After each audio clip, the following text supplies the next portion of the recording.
แล้วมาอีกแล้วมาอีกแล้วทองแดงเข้าจุกๆเลยวันนี้50กิโลค่ะดูเห็นไหมคะเห็นไหมคะมา5โลเพิ่ม5บาทมา10โลเพิ่ม10บาททองแดงวันนี้เข้าอีกแล้วค่ะขอบพระคุณลูกค้านะคะทองแดงเราซื้อราคาสูงราคาดีค่ะมาขายให้เราค่ะ OM Recycle ขอนแก่นค่ะ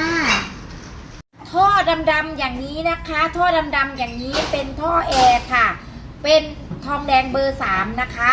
ราคาดีค่ะราคาดีมากมา5โลเพิ่ม5บาทมา10โลเพิ่ม10บาทนะคะ